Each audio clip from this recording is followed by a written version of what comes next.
everyone, in today's video I'm going to be showing you a really cute little realistic panda bear design. And he's got a little bit of lunch sticking out of his mouth, very similar to a giraffe video that I did, about 6 months ago. And so that one also had some leaves sticking out of its mouth. Really cute. I love both of these. If you're interested in any of my past realistic animals, I can put links to all of them in the description box below, and I'll see you guys next time. Bye! So we are going to begin with a really bright, a little bit of a marble. There's a couple shades of green that I'm using in this, but it doesn't have to be. I just wanted a really bright background. I feel like that goes extraordinarily well with the black of the majority of our panda, the black and the white. I think that green just offsets it so well. After you have your marble done, if it is a marble, then you're going to encapsulate the nail with a layer of clear acrylic. Once that's done, go ahead and file this nail into shape to make sure it is nice and smooth and ready for our 3D art. Go through, and if you don't use an e-file, a hand file is perfectly suitable for the job. Once we're done with that, we can start sculpting our panda. I'm going to begin with the basic face shape with white, just a nice white big oval in the middle of the nail. Kind of ruffle out the edge of it with the tip of your brush, and then you're going to go through and you're going to start building up some of the shape of this panda. So contrary to some of the other extreme 3D animals I've done lately, we aren't going to be doing any pieces like as far as the snout goes off of the nail and then placing it on. We're just going to kind of build it up and push the acrylic into that snout shape directly on the nail. It's a little bit of a different process, and if you wanted to see how, exactly what I'm talking about, I do have a video.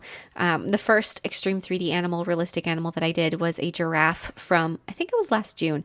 So cool. One of my favorite nails that I've ever done in my entire nail art career. And it's just such a cool one. So I'll put a link to that as well as my other, 3D crazy animals in the description box below. And there's another one coming up really soon. Not to, give you guys a teaser or anything, but that is so awesome. And I'm so excited for that one. He's another one that is definitely on the top of my list of favorites.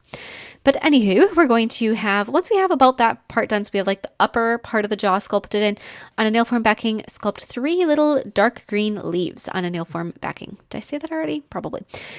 Oofda. Okay, so we've got our 3 little leaves after we have them all sculpted and they have cured. And when I say cured, I don't mean like put into a lamp. When acrylic becomes hard, it's also called curing, for anybody that is unaware of that. If I've had every once in a while somebody's be like, why do you say cured if it's acrylic? It doesn't dry, it cures. It's a chemical process. There's no evaporation. If there's no evaporation, it is not considered drying. So we're going to attach those little leaves to the underside of the mouth. And then you can add the lower jaw in place. So it's going to kind of go around those leaves and tuck in. Kind of tuck that in around. Use the tip of your brush to press in to really make sure that the lips are distinguished upper to lower. Add a little more definition to the nose. Just keep going through and adding more shapes. Whenever you're sculpting something that comes off the nail and has life like this and is, going past it, whether it's, animal, mineral, vegetable, whatever it is. If it's a television, like an old-fashioned box TV. That was what I was saying when I said television, not a flat screen, because there's really not that much 3D stuff to do to television. I personally am just stuck technologically in the past. Anyways, you're going to want to look at images from multiple angles. So if you don't have something that you can just look at, if you aren't sitting next to a panda bear where you could look at it from the side versus the front, get images off of the internet that are a view from the side or the front so that you can toggle back and forth between them on your reference photos so that you can kind of get the right perspective for whatever element it is that you're working on. Then we're going to go through, and with black acrylic, I sculpted in the shoulders, and then I'm going to add in our panda's ears. I really love sculpting pandas. I think there's just so much contrast between them, and it is so striking to have that bright white fur and then the really dark, deep black fur. I think they're just so much, like I said, there's just so much contrast that goes on. I just love them. And if you are also a panda fan, I do have a couple previously created panda videos, none that are realistic, more along the like cute cuddly side of things. And I can put links to those as well as all those other animals in the description box below. It's going to be a very busy description box. And then we're going to just go through and kind of feather the white over the black. So that's over the ears and over our panda's shoulders. So just lay some of that white acrylic down and then use the very tip of your brush just to sort of flick it and pull it out.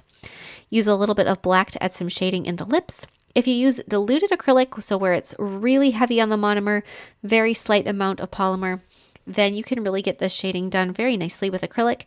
If that's something that either your acrylic products, because it depends on what line you're using, whether or not they're going to want to work that way. If they work that way, obviously that's the way I would do it. I recommend it.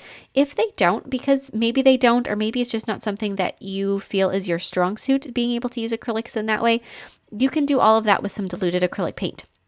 And the acrylic paint I use is the, $1 to $2 bottles that you can find at almost every single store that has any kind of craft supplies, whether that be a dedicated craft store like Michael's or Hobby Lobby, or something like Walmart or Target. You're going to be able to find that craft paint. And it's the cheapest stuff. I personally have some brands that I prefer over others, but it doesn't really matter that much. We're going to be adding in our Panda's eye patches with that same black acrylic, and then we can start doing the little final details of our panda with acrylic paint. So like I said, if there was some element of the sculpting process that you didn't feel comfortable doing with acrylic, you could have done it with acrylic paint, including those whole eye patches could have been acrylic paint. And then we're going to go through and we're going to do little details. So the one thing that's kind of funny about pandas is their eyes are, for the most part, just solid black against their black eye patches. You don't really see all of that much for their eyes. So do little gray and white lines, very skinny little bits of lines. Don't overdo it. You want the eyes to almost totally blend in to the fur. And then with some gray paint, however dark you want it, the more dramatic you want the shading to be, the darker your gray should be. If you want to be light and soft, then make sure it's a very pale gray. We're going to be doing some shading and some depth on our panda's face. And then with bright white, you can do some highlighting. So my white acrylic isn't quite as bright white as my white acrylic paint is. And I've had a couple people recommend brands to me that are a brighter white than what I'm using. And personally, I love that my white looks white, but isn't quite as bright as acrylic paint, because then you can highlight with straight up white paint and you can get some really nice little fur texture with teeny tiny little white lines over the top of the white paint, or with the white acrylic. Oh, okay. So after you have all of that done, we're going to add just a little bit more brightness in the eyes. You don't want the eyes to totally disappear. Like I said before, it doesn't have to be too much, but just a little tiny bit is just going to brighten those eyes up and make it look like our panda does indeed have eyes. Add a little bit of some highlights in the ears with gray. If at any point you have something on your black acrylic that isn't or is too bright or too something, and you added something you didn't like, you can just paint over it with black paint. I mixed a little bit of blue into some black to add some highlights on my panda's chest, just to kind of bring in a little bit of a blue shade. And then with some green paint, I'm going to highlight those leaves that our panda's crunching, and then apply some gel sealer over the background. I really like that background combination of the two shades of really bright green, and one of them has a little bit of glitter, so that gel sealer is going to make it very, very shiny and beautiful. Matte top coat over our panda and some glossy 3D glaze over the top of those leaves, because bamboo leaves are very, very shiny. They're very like satin shiny. And so if you use a 3D glaze that isn't going to make them as shiny as the gel top coat, it'll be perfect. And here's a Melody Minutes. Well, from the new movie. Can you put your kitty chow back over there? That's my kitty chow. A giraffe with leaves sticking out of its mouth. Love that nail. I forgot. You forgot face paint with me. We'll do it next time, okay? Hello. Thanks for watching, everybody. I hope you enjoyed this little panda. Like I said, if you're interested in any animals or pandas specifically, I will have links in the description box below.